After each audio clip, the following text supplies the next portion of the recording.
Hello, আসসালামু আলাইকুম সবাইকে আমার সকাল ফার্ম চ্যানেলে স্বাগতম। তো চলেন ভিডিওটি শুরু করি। আসসালামু আলাইকুম সবাইকে। আপনারা দেখতে পাচ্ছেন যে আমার গরুর বাচ্চা হচ্ছে, কিন্তু বাচ্চাটা অনেকক্ষণ ধরে হওয়ার চেষ্টা করতেছে গরুটা, কিন্তু বাচ্চাটা হচ্ছে না আর কি, অনেক কষ্ট পাচ্ছে গরুটা। তাই আমরা আমাদের গরুর শেডের ভিতর আলাদা এক জায়গায় আনে রাখলাম যেন সেফলি বাচ্চাটা হয়। আমরা দেখি কি হচ্ছে পরে, নাইলে আমাদেরকে কোনো পদক্ষেপ গ্রহণ করতে হবে আর কি।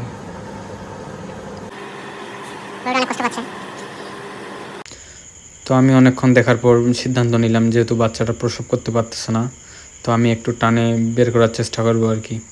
তো অনেক সময় হয় গরুর প্রথমবার বাচ্চা দিচ্ছে, তো গরু বের হতে চায় না, তারপর টান দিলে বের হয়ে আসে।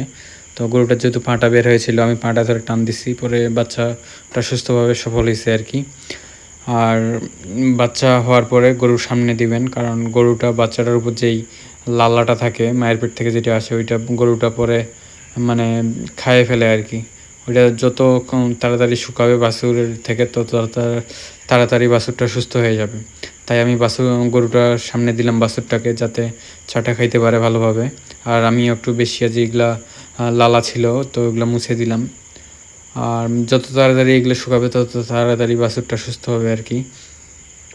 আর যদি আপনি গরুর সামনে না দেন, পরে কিন্তু বাছুরকে দুধ খেতে দিবে না মা গরুটা।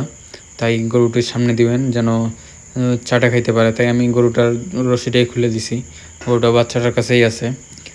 আর গরুটা আমি যেহেতু প্রথম বাচ্চা, তাই গরুটা আমি আলাদা করে আনে রাখলাম। 2-3 দিন ধরে লক্ষ্য করতেছিলাম গরুটা যে বাচ্চা দিতে যাচ্ছে, কিন্তু অনেক কষ্ট হচ্ছে গরুটার। তাই আমি ফার্ম থেকে দূরে আনে সেফ জায়গায় একটাতে একা রাখছি গরুটাকে, যাতে গরুটার কোনো পেইন না হয় আর কি, আলাদা গরু যেন ডিস্টার্ব করতে না পারে। তো আমি অনেক খুশি আজকে, কারণ একটা গরুর ফার্মের সবথেকে বেস্ট মোমেন্ট হচ্ছে এইটা, একটা খামারির। তো যারা খামার করেন ওরা অবশ্যই বুঝতে পারবেন। তো বাচ্চাটা হওয়ার পর ভালোই লাগতেছিল, বাচ্চাটা পুরাটা মানে লাল কালার হয়েছে আর মায়ের মতো পুরাটা। তো বাচ্চাটা হওয়ার এইটা হচ্ছে আধা ঘন্টা পর বাচ্চাটাকে আমি দাঁড়া করাই দিলাম, দেখতেছি দাঁড়া হইতে পারতেছে।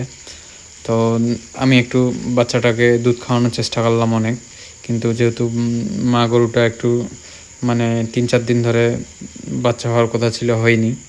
তো হয়তো বা ব্যথা করতেছে গরুটার, খাইতে দিচ্ছে না। তো ওইভাবে আর কি ধরে ধরে খাওয়াই দিলাম একটু দুধ গরুটার। তো গরুটাকে আমি একটু ঘাস খাইতে দিছি যাতে একটু রিল্যাক্স হয়।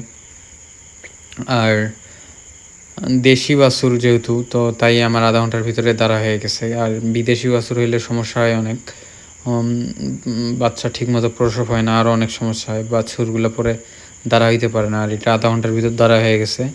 আর এটা 1 ঘন্টা পরের ভিডিও, বাছুরটা দেখেন কত সুন্দর।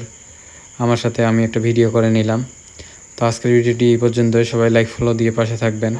তো নেক্সট টাইম আমার ফার্মের আপডেট পেতে অবশ্যই চ্যানেলটি সাবস্ক্রাইব করে আমাদের পাশে থাকবেন। তো সবাই ভালো থাকেন, সুস্থ থাকেন, সবাইকে আল্লাহ হাফেজ।